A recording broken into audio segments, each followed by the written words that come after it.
I should say at the outset that I think probably just about everybody here, maybe probably everybody here, at the time of the schism, stayed with the church and didn't go with one of the Restoration branches or didn't just leave. But I'm a historian, and so I got to be honest. And so there's times that I'm critical of the church, and I hope that doesn't make you mad. It won't. I think you're all aware of the fact that the church probably made some mistakes, and I certainly think they did. And I've had an awful lot of people in the church, like you folks, who have said that the church made mistakes. But at any rate, I just say that at the outset, so you won't be shocked if I say something that is critical of the church and the way they handle this situation. Now, I only started this book about 36 years ago. And I've written a couple of full books in between. I wrote a book on the Kirtland cult murders, and that's one reason why this book got delayed so much. I spent most of it. I started in 1987, 88, writing this book. I decided to give a paper at, I think it was at the Mormon History Association.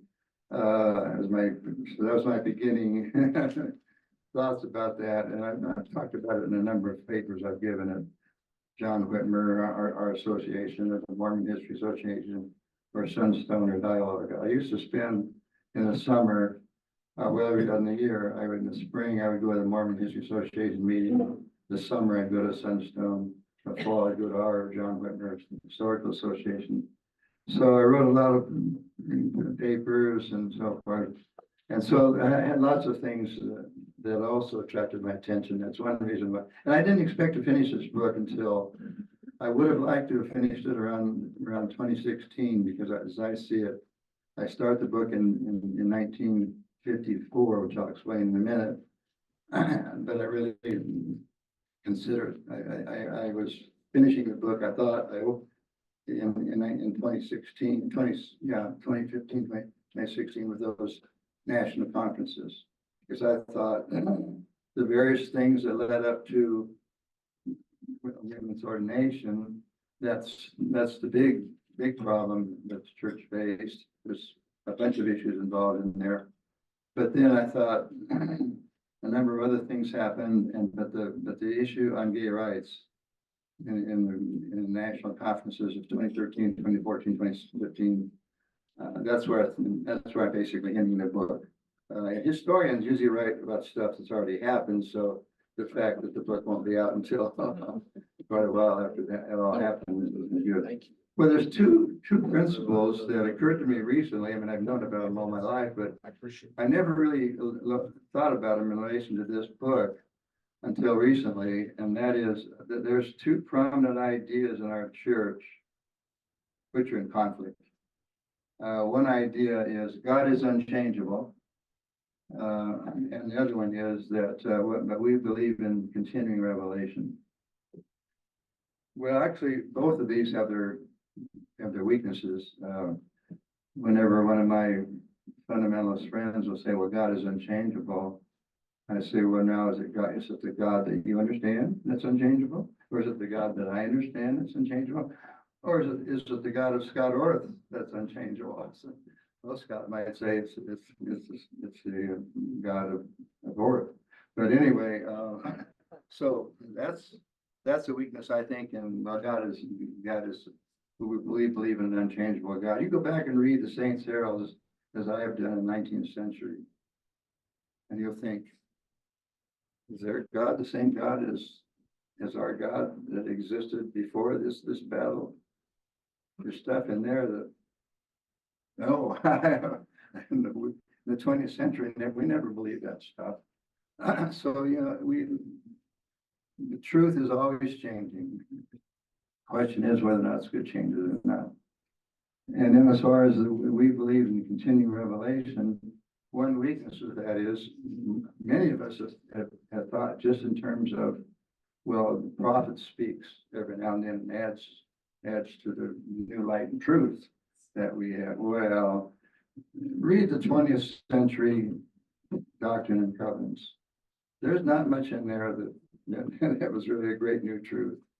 In fact, every revelation up until about W. Wallace Smith dealt at least in part with just changing the guys at the top of the hierarchy.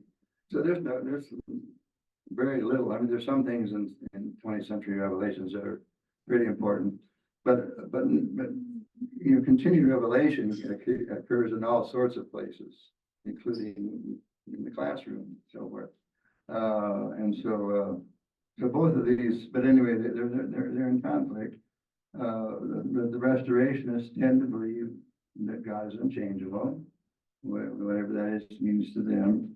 And I think we believe in Latter-day Revelation, but we need to have a broader view of that than we sometimes have. And then another thing I think is very important to consider as we think of this, and that is, in the USA, churches are voluntary associations. They depend on their members for donating their time, for contributing their money, and for doing important things like various leadership positions and cleaning the church and so forth. And so, there's all sorts of things that people do of their own goodwill to help the church or the synagogue or whatever. And if we're leaders in the church, we need to be aware of that. And I'll just say it now. We had leaders like state presidents who would would be in the local paper criticizing women's in the priesthood, for example. And sometimes that, like in Kirtland, it happened where 18 people did that. 18 people signed a letter. 18 priesthood members signed a letter opposing the ordination of women. Well, that was in the local paper, like on Thursday or Friday. It was a weekly paper like ours. And on Monday, the church secretary wrote letters to all 18 people and silenced them. Well, what did silencing mean? Theoretically, you could say, well, it just means that they're no longer in the priesthood. They're still members of the church. They never went back to church again. Hardly any of them ever went back to church again, and their spouse didn't, and their kids didn't, and their friends didn't. And so there's cases where people who had served as like 60, 80, well, that's too many, I guess, but let's say they've been a priest, let's say for 50 or 60 years, have been prominent leaders in their congregation, and all of a sudden they're silenced. So they go to join the Restoration Branch. So that's the same thing. The Mormons excommunicate. And you hear it, it's softer, but it's more clear. But at any rate, that's something that we need to remember. Our churches are voluntary associations, and these people have given their lives in many cases to the church. We shouldn't. The best case I heard of was Richard Price, and Richard is, some people think Richard was the leader of the Restoration Branches, but Richard was a very good friend of mine. We became good friends because I'd never known him before, but I'd go in and visit his bookstore on 23rd Street in Independence, and his wife, Kamala, would say, "Oh, Bill, Richard's in his office. He'd love to talk to you. Why don't you go in?" And I'd go in, and often we talked for about an hour. He became a very good friend of mine.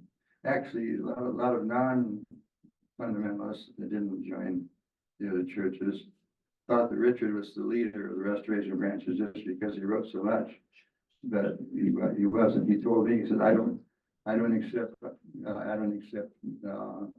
invitations to be a leader in the congregation. I don't even accept invitations to speak, because my job is to write. He wrote, several books and all kinds of articles, and had 2 magazines that he took care of and so forth. And he was a delightful fellow. mean, I often say he became a very good friend of mine. I disagreed with him on just about everything, but he was a great friend of mine, and he was very honest, very sincere. I regarded him, he's dead now, but I regarded him very high. But anyway, so I decided to start the book in 1954 instead of 58. We typically start in 58 because that's when W. Wallace Smith became the new president. And he appointed Edwards to continue in the presidency, and Draper in the presidency, Cole and Neff in the 12, and he brought to many people's surprise, he brought Roy Cheville in as presiding patriarch. Presiding patriarch had always been Smith family, going back to Joseph Sr. But instead of and L. Smith, who had been the presiding patriarch, he worked very hard. And I've seen the letters back and forth. He worked very hard to see to it that Israel Smith appointed his son, Lynn Smith, to be the presiding patriarch. But Lynn and Cheville are two entirely different characters. Of course, everybody's entirely different from Roy Cheville. But anyway, Lynn was very conservative, and I can't imagine, I never heard him preach, but I can't imagine him being much of a preacher. He was a good bookkeeper, I think that was about it. But anyway, Cheville, I think, was a good choice. But how that happened, I do not know, because L.A. Smith, thought he had that all lined up for his son to be developed. But anyway, I went with Cole. I'm starting 4 years earlier with Clifford Cole, because I was going to joke if Howard Booth was here. I was going to say, I don't know who is really primarily responsible for this thing, because it's either Clifford Cole or Howard Booth. But it's Clifford Cole had as much to do with it as anybody. And Clifford in 1954 came in as the director of religious ed, and they gave him a whole lot more power than the previous director had, because they gave him the responsibility for Sunday school, quarterlies, and so forth. And so Clifford immediately began to hire very intelligent young men on his staff. For example, the very first three were Clifford Buck, Richard Lancaster, who happens to be my brother-in-law. That's how I got so smart. And thirdly, the guy who went down to, I thought of his name this morning and now it's slipping me. But Ethel Packer. Those three guys are early, and then later on, you added guys like Wayne Ham, Howard Booth, Dick Hughes, and Hazel Emery, who graduated in religion degree from Graceland, and several others. So anyway, but the year that he came, in 1954, he wrote The Prophet Speaks, and I think it's one of the most important books ever written in the church. And because biblical scholarship, they used to call it biblical criticism, but biblical scholarship is a better term for it. In the late 18th century, in Germany, in the German universities, they began to study the Bible using the methods of historical research. And then they began to pick that up in England in the early 19th century, and later in the 19th century it became known in the United States. And a lot of people in the United States, especially practically all of our people, said, that's no good. Well, by the time by mid-century, Cheville had been teaching the Bible course at Graceland. I took that course, Old and New Testament, 2 semesters, and used his book, The Bible Speaks Today, or something like that. If you look at that book now and you have any knowledge of biblical criticism, it ain't biblical scholarship. It's Roy Cheville, and some of you aren't too surprised at that. Most everything Seville wrote was civilian. And so in fact, my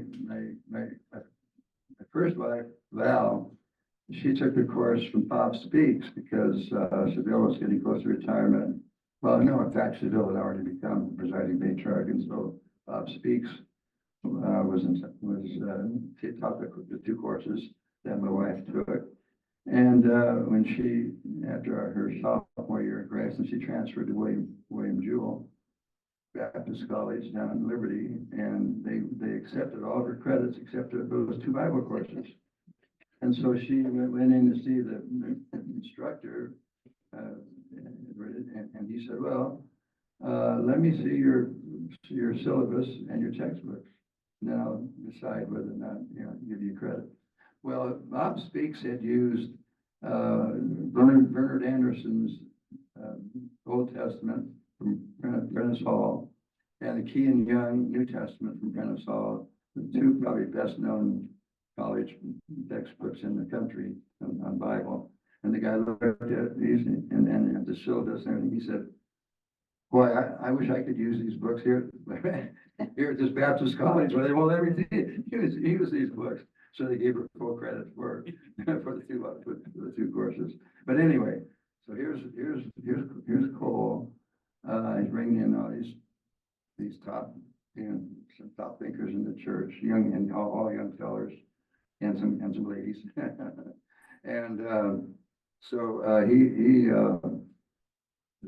in 1960, the first real controversy in this division between the conservatives and the liberals was when the Department of Religious Education, and some of you might remember this, put forward a textbook for high school kids called The Old Testament Speaks to Our Day.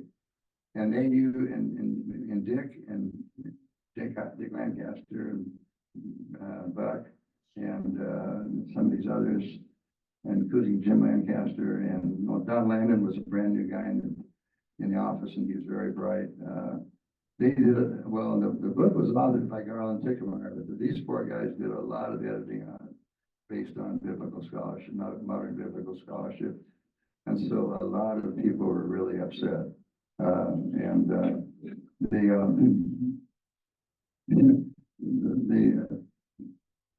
They do things like, well, the story of Jonah and the whale. A lot of people would traditionally argue about, why do you think he could have survived, all night in the whale, 3 nights in the whale? And that's not the point. It's a piece of fiction. And Jonah hated the Assyrians, but he was assigned to go preach to the Assyrians. Can you imagine if you're an appointee and let's say back in the earlier days when a lot more people were racist than there are now, I suppose. Hard to say though. So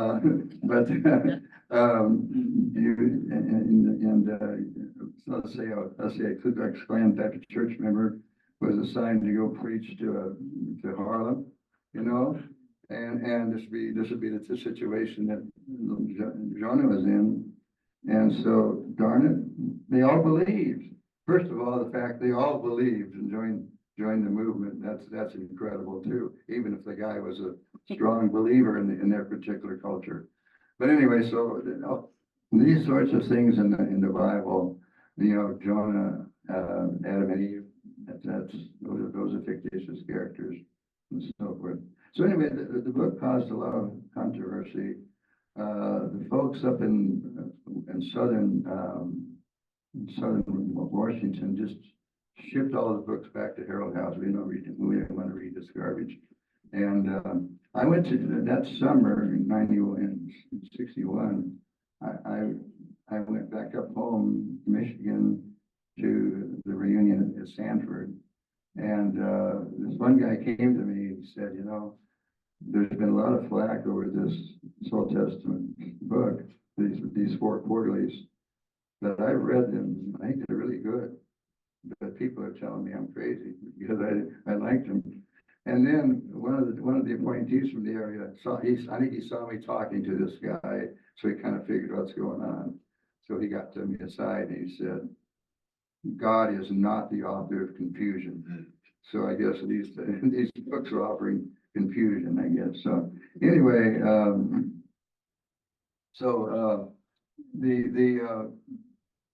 biblical scholarship, I think, Clifford Cole's book is the first example in our church. Evolution was also a big issue, in fact, again, much like what biblical criticism in the mid to late 19th century became a big issue in American churches.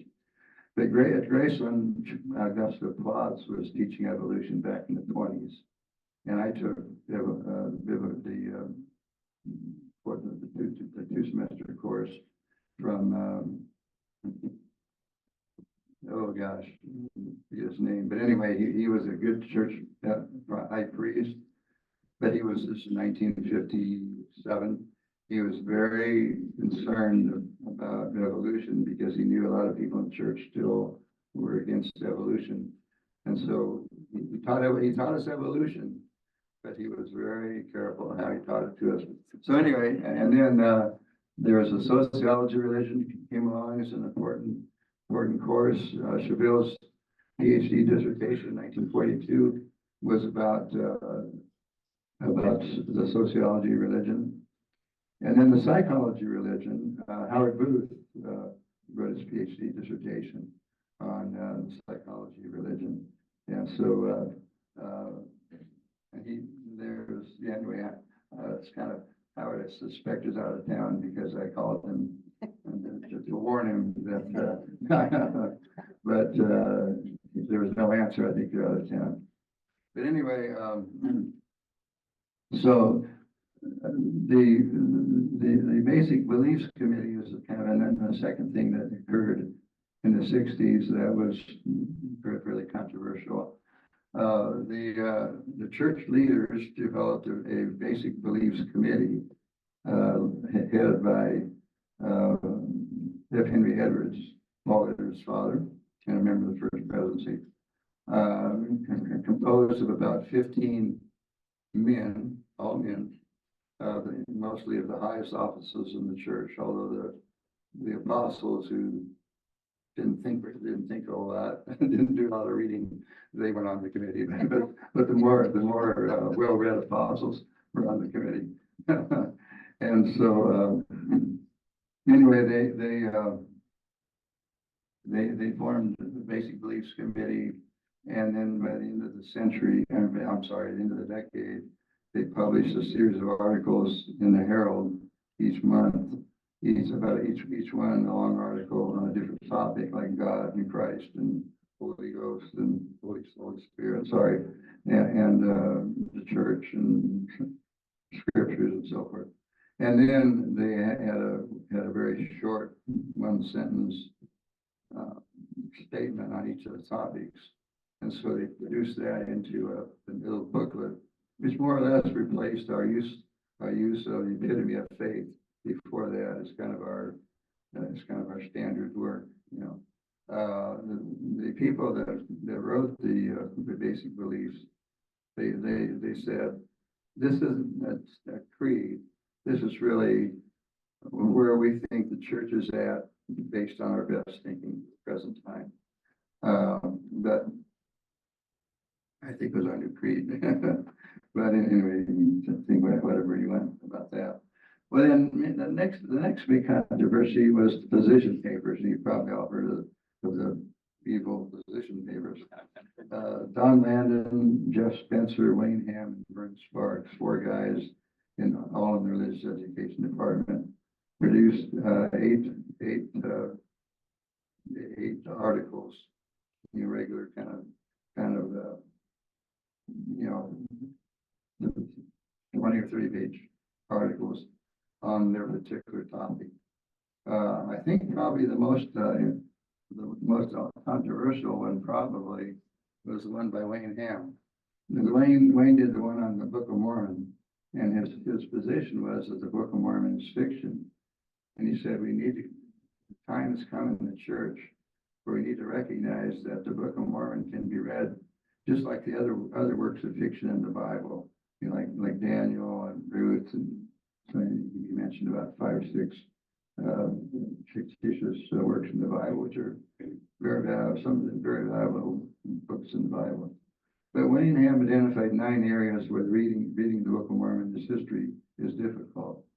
Number 1 was the story of its coming forth. Number 2 was identifying the book's narrative with a particular setting and time and place. Once I met with Gaylord Shaw in his office, and he went through all his Book of Mormon study and indicated where in Latin America. I can't remember what it was that happened then, but something really big happened. I'm sorry, I'm kind of rusty on this. I used to not be, but anyway, I said, well, now there's a lot of Mormon scholars that have been working on the same thing and figuring out where this thing happened. Do they come up with the same place that you arrived at? And he said, well, no, there was about 150 yards away, 150 miles away. Well, they're kind of in the same country anyway. Anyway, at number 3, the book's propensity for reflecting in detail the religious concerns of the American frontier. And number 4, the Christological perspective of the book. I have to go back and look at what he said about that. And number 5, the book's ethical implications when viewed as universally binding on all men and women. Number 6, the use of biblical scriptures as ideas as sources. Number 7, Isaiah in the Book of Mormon. How did that happen? Number 8, the matter of the Book of Mormon and anachronisms. And then number 9, the changes in the Book of Mormon. There are like 3,000 changes made in the second edition of the Book of Mormon. So anyway, the position papers were really controversial. Richard Price, this guy that I told you was a great friend of mine and a great publicist. He's the leading publicist of the Fundamentalist Cause. He wrote a 250-page, what I'd call a book review of the position papers. And he really didn't like him at all, of course. And but anyway, and he called that gosh, I wrote it down somewhere, but I forget it now. But anyway, it was published in 1975, and he distributed it to every person who was a delegate at World Conference, because he thought those are the top leaders of the church. I mean, the leaders of most of your congregations go to conference, and so that's the best play. He had 12,000 copies of that book distributed in a fairly short time, and so anyway, that was the first real book that was done. I think it's the only real book-length critique of the liberals in the church, was Richard Price. Well, then finally there was the baptism of polygamous men in South India. Chuck Neff, who did a great job in Asia and Africa, he was having a baptismal service in South India, baptized a bunch of people, but then this guy came walking through the water and he wanted to be baptized. Well, Clifford knew that he was a polygamist, and Clifford said, sorry, I can't baptize you because we're a monogamous church, and I'd have to talk to the big honchos and independents, and maybe we could work out a policy that could include you, which they did. But anyway, I can't at this time. Anyway, so the policy that was worked out was that a polygamist could be baptized if he understood that we're a monogamous church, and then that he would have to promise that he would never have another wife, but he could keep all 4 wives. I think it's very common in some of those societies that you could have up to 4 wives. So you can keep all 4 wives, or all 3 or whatever, but you can't have any more. You got to understand that we're monogamous. But if you take on any more wives, you'll be excommunicated. You'll be kicked out of the church. So that was a pretty reasonable compromise, because you had the church that was so much against polygamy from the beginning. In fact, my Mormon friends I run into at these conferences, telling you about, they would say, you guys believing in polygamy now? We don't let any of these places like that, baptize. I said, well, we figured out a compromise that we thought we could still be monogamous and be clear about that. But, this guy already had 4 wives before he got in contact with the church. Are we just gonna leave him with no chance to be in church? Or are we gonna make him give up 3 of his 4 wives? If so, which ones? One that's the prettiest, maybe, or whatever. The one that's the prettiest. That's probably the most. Yeah, the children. Have to take care of the children. Taking care of the children. So it was. I thought the policy was good. Well, so we started a journal called in Graceland. We started a journal called Courage, and it started that Paul Edwards and I. We had help from Barbara Higdon and Lauren White and Brian Muir. Go ahead. I'm just. It was a great journal, a great magazine. Yeah, unfortunately, it didn't last very Months it long. lasted, Yeah, 3 years, 11 issues. Yeah. But we had what we call a editorial committee. Because we had 4 people outside.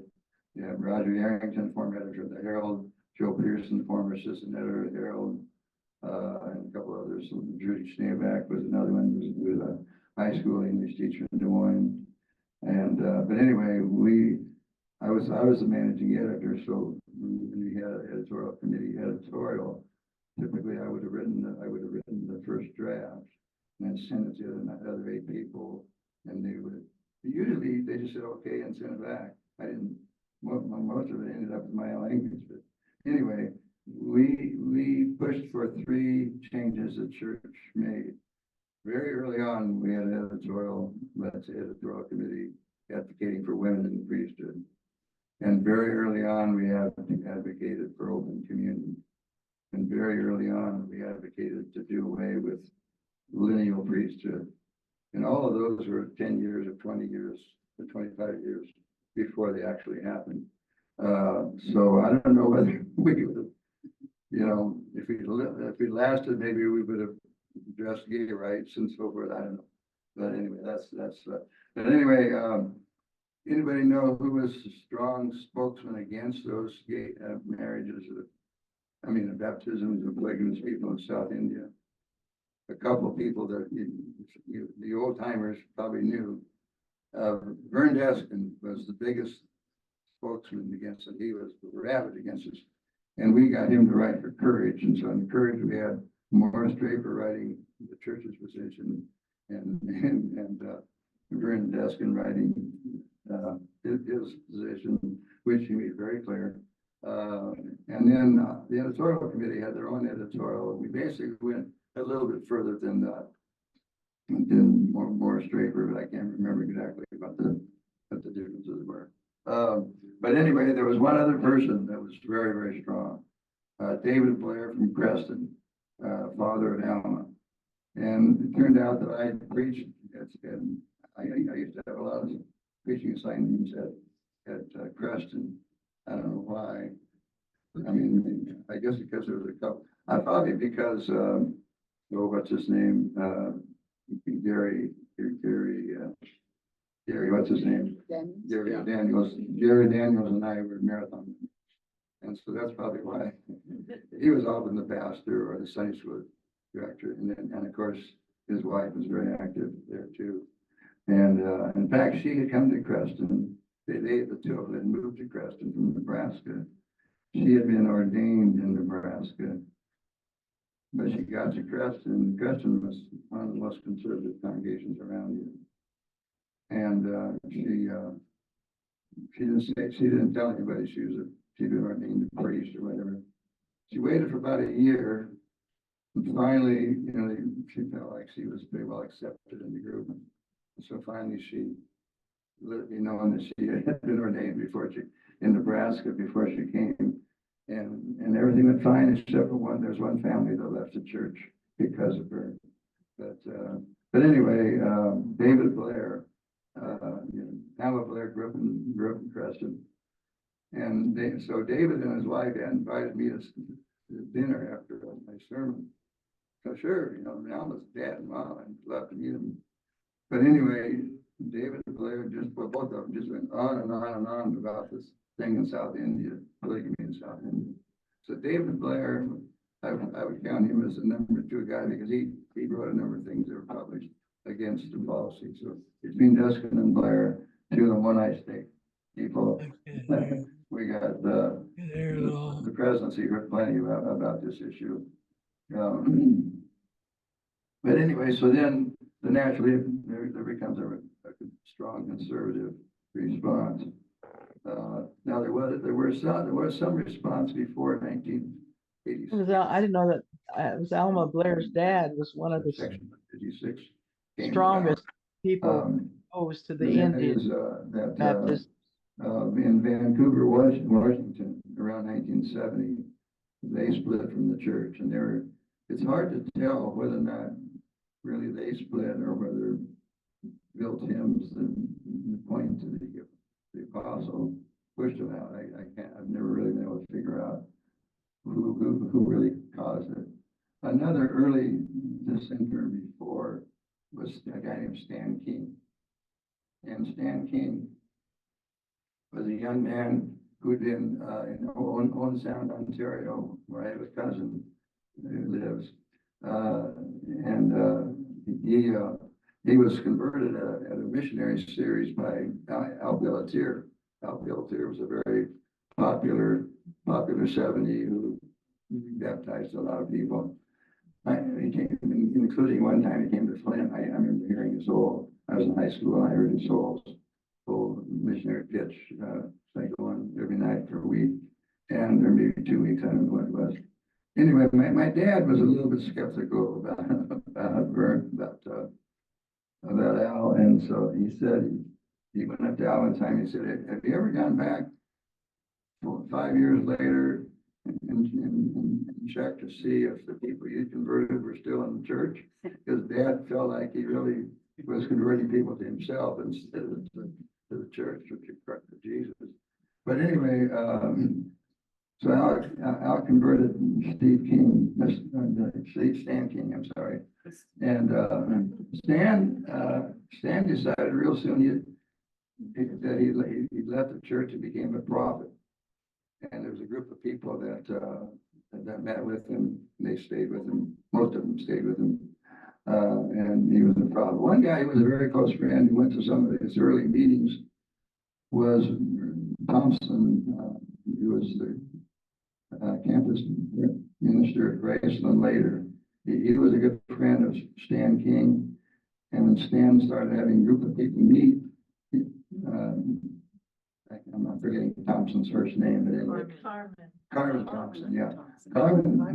Carmen was enjoying what he was hearing for a while, and then pretty soon it was just too far. And of course, by the time he decided he was a prophet, and Carmen was out of there, and he became an appointee, and one of his first assignments was at Graceland. But anyway, so Stan King had a group going in Canada, and I will come back to him later, probably next week, because there's 3 groups that I consider cults. Most of these groups would be just simply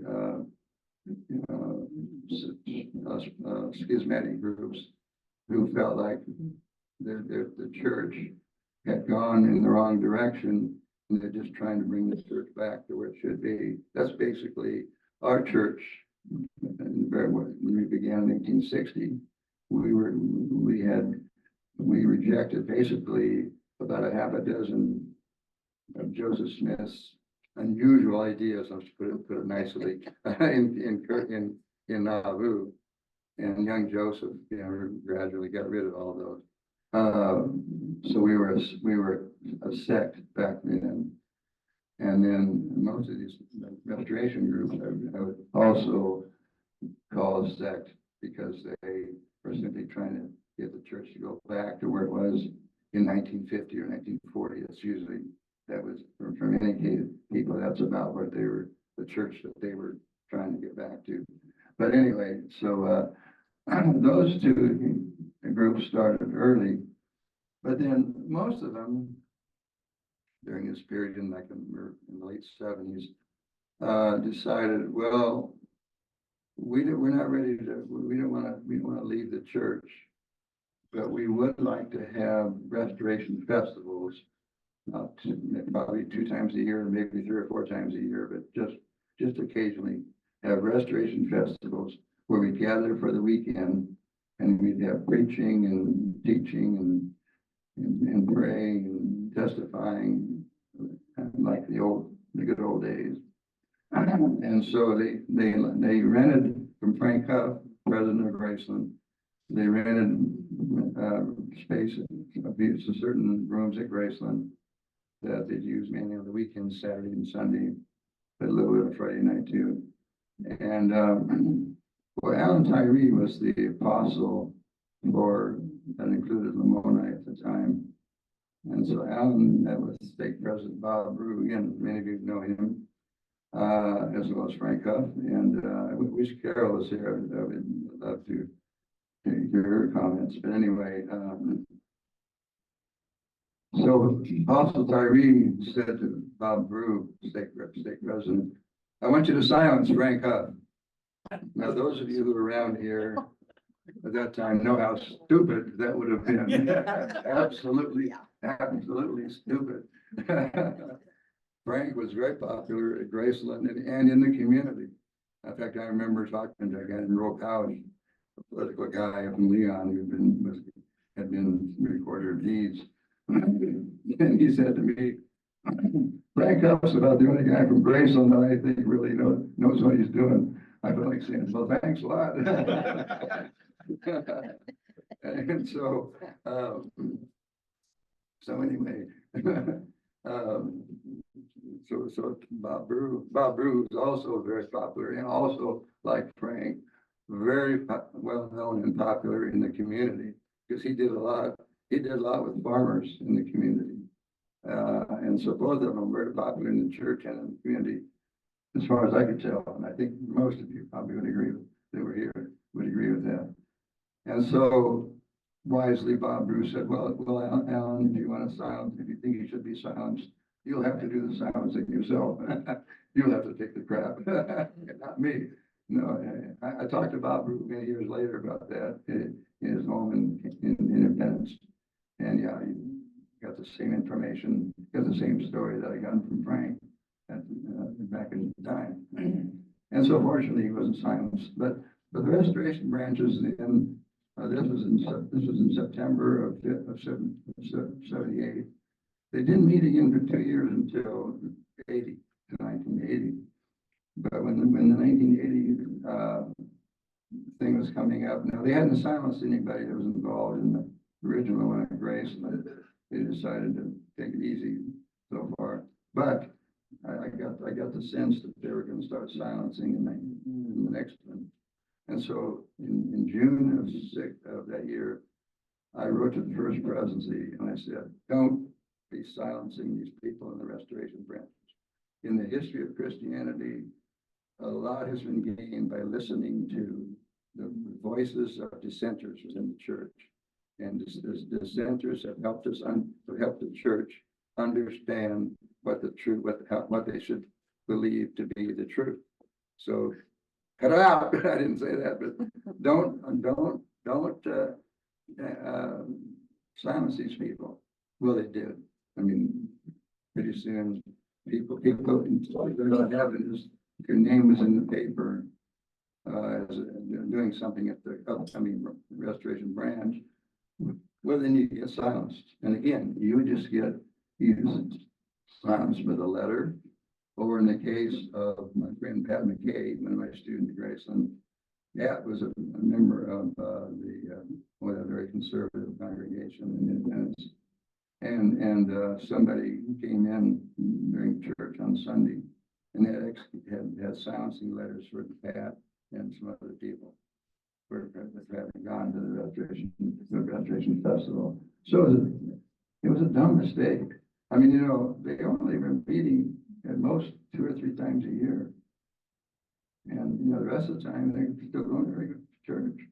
John Wimber Historical Association, we met once a year at various places, so we wouldn't be at church that Sunday. So the leadership of John Wimber decided, well, let's just have our Sunday morning meeting at the church where we're meeting. So we did that, but the only problem was the people at the church hardly any of them had been to the John Wimber meeting. So it was a meeting of two groups, of completely different needs on Sunday morning. But anyway, so that didn't work very well. But anyway, so Restoration Festival was something that they used before Wallace Smith brought in section 156. But before that, there's the 1970 World Conference, and that's when these issues, except for the baptism, hadn't come before the general public, but these other issues had, like the position papers and so forth. And so the 1970 World Conference, I was writing an article for the Christian Century on that conference, because I knew it was going to be a very controversial conference. So I wrote to them, and I'd had a book review of Dick Howard's books earlier, so they knew who I was. So they said, "Yeah, come on and write an article on your conference." And it turned out it was a very important world conference. But anyways, a lot of these issues were coming up, and but anyway, another person who was fighting the cause for the conservatives was Barney Fuller. I don't know if any of you would know Barney Fuller, but he was at Graceland way back in the day when I was there, and Elaine was there. So anyway, Barney Fuller published a newspaper called Zion's Warning, and he did it for about 5 years from 1970. But virtually at the same time we started Courage, he started Zion's Warning. So if you're liberal or conservative, you have a choice. you got a choice for either one. So anyway, Barney for about 5 years published Zion's Warning and had a very strong conservative belief. He even went so far as to say, "Why is it we don't have anybody living to be 900 years anymore?" And like we haven't figured out the right kind of diet or something like that. Well, Barney died when he was only 70, so he never figured out the diet. But Barney was a good friend of mine, and Barney, even though he'd been at Graceland and got a degree in religion, and he was a big fan of Roy Cheville, but he later discovered that Cheville wasn't really big on the Holy Ghost, Holy Spirit. He preferred to talk about God or Christ or the other topics. That turned Barney off, because Barney was becoming a holy roller type of guy, before he started editing this little journal.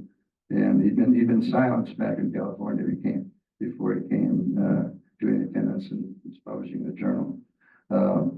He invited me to go to his congregation and speak one time. And so I did. And I said, well, I'll talk about love, 1 Corinthians 13, the treatise on love in the Bible. Can't hardly beat that. I guess you can beat it, I guess. Because about 5 minutes into the sermon, people start getting up and walking out one at a time. Well, I wasn't totally surprised, I guess. And Barney wasn't there. I mean, Barney, I guess, was just afraid to come and see his friend beaten up. I don't know. But his sidekick was Eugene Walton, former appointee, who became a Cutlerite and then became a restorationist. And then he had his own group going. That he and his wife got a divorce. And so he refused to pay alimony. He told the state of Missouri that he couldn't afford to pay alimony because he was spending his full time in his missionary work. And so the state wasn't too impressed with that, and so he threw it in the slammer. He never got more than about 10 members in his church. Anyway, so then, you know, we had started Courage the same time we started Barney's group, and Don Landon gave a great article on the importance of discipleship rather than just whether or not you know the right doctrines and so forth. Howard Booth just finished his PhD dissertation on the psychology of religion, and he did a psychological study of Joseph Smith, which the New York Times covered it. They covered it because I sent them a copy of the issue, and they talked about some of the other things too in that issue. Dick Howard wrote a couple of really important pieces. One was on propositional revelation, is very close to what Landon was saying. But, you know, we've often thought that if that the secret is propositional revelation. God speaks, and we look up and know, okay, now what do we do? Okay, we do this, we do that, this and that, and the other thing. I already told you about Wayne Ham, and then the three editorial committees that foreshadowed changes the church made later. Now, I wrote an editorial on succession. I said that the succession and the presidency that both churches use is not working. And I take the position, still do, that Joseph III was a great choice. I mean, he got rid of all that garbage from Nauvoo, baptism for the dead and so forth. I mean, can you imagine spending hundreds of hours in your life baptizing these people, these oxen, can't get it around. I mean, now some of my good Mormon friends do that a lot. I just don't understand it. But anyway, I said that we should have ended success. We should never have had a doctrine of succession. Should have ended with Joseph III.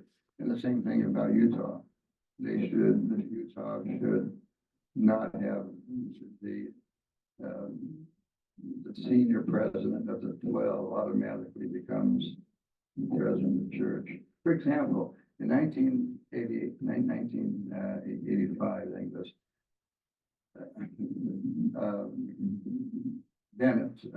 Benson became president of the church. Most of the other 11 apostles couldn't stand him. And he was a racist, a bigot. He was a member of the John Birch Society.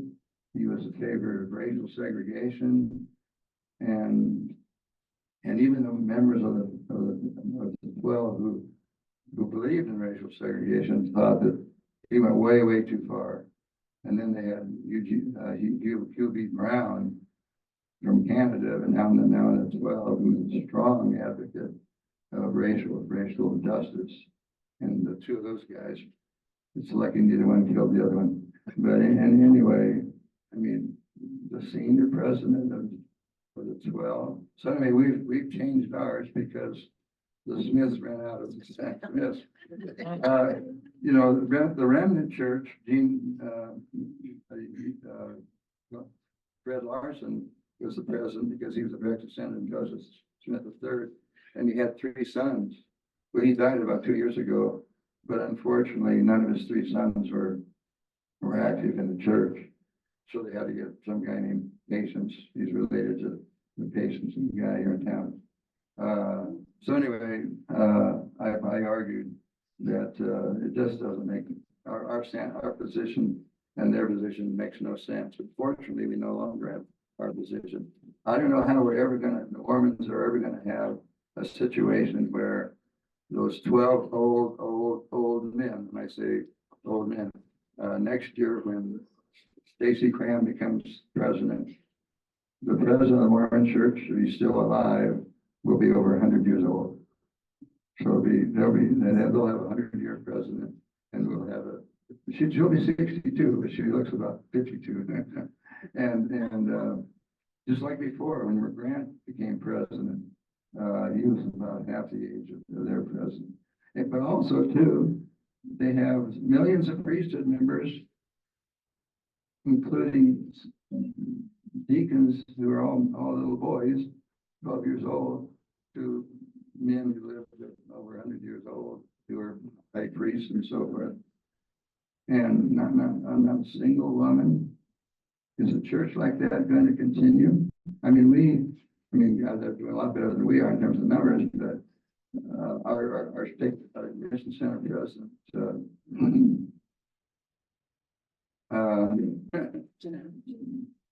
no, I mean our apostle. She's a very good friend of mine, Christian knows too, but Robin Linkhart. To me, it's so close to another name that I'm always messing it up, even though she's a very good friend. And when she became president of 70, I said, you got to go to Sunstone Symposiums every July, because that's where the thinking Mormons, independent-minded Mormons go. That's where about 15 Mormons have been excommunicated, and all of them I got to, except one, I got to know through Sunstone, going to Sunstone. So anyway, she went, and pretty soon they made her member of the board. And I'll close with this little story. Well, so Barbara, she's our now apostle, is a member of the board of Sunstone, and a guy who's a veteran who speaks every year 3 or 4 papers at least, and he's a veteran that goes way back. Well, he was, I guess, dealing with this at their meeting at the University of Utah, so a state university. And the University of Utah doesn't pay a lot of attention to the Mormon Church anyway. But he was had getting some help from some young man with his computer, getting ready to give a speech of his, and the guy couldn't figure it out. And so Bob says to him, "Oh, this is probably above your pay grade." But this guy was not Native American, but Hispanic, and he was really offended. And he went to the boss of high, and so he says, "Well, we're just going to have to tell him he's going to have to leave." Well, Bob, the guy who's been around forever, he's a guy that's got a temper. I've seen that before, but anyway, so we had this young leader of Sunstone, and she said to Robin, "I don't know how I'm going to talk to this Bob, this old guy that gives papers." So she said, "Robin, would you come with me?" So Robin went with her, and Robin did the talking. And Robin just said, these guys are both Bob, because Bob, if you just go apologize to that young man, I suspect they would let you stay. But you'd have to do at least that. And he did. And it's probably real hard for him because he's very arrogant. He did, and so they said, "Well, okay, you can stay." So anyway, Robin Linkhart, Sunstone got our LDS apostle to help Bob Reese get to stay and give his last 2 papers or whatever. Anyway, time's up. Sorry about that. Finish your story next minute. All right. Thank you, Bill. We'll look forward to it next week as we move through the schisms of the church. Next week we'll probably focus on the 3 what I call cults. The 3 cults, yeah. 49 years ago, I was a brand new freshman out of Graceland. I had come from Alabama that was in the middle of the KKK displays and all the rest of that. I didn't know why, but I knew that way of life was wrong. I had been looking for answers to questions. So I came here, and in my freshman year, I took a class with you. You changed my life. you and some of your friends, some of your associates at Graceland. That's why I remembered you when you walked in the door here. 50 years later or something. Um, the issue about does God change? I don't believe God does change, but I think we should. I think our perceptions of God has changed. I think our purpose for being here is to grow. That's why we exist here on the planet. It's what God intended. Growth is uncomfortable. You've made me very uncomfortable. Thank you. Thank you. Yeah, well, appreciate it. And then I think you hit the nail on the head, you know.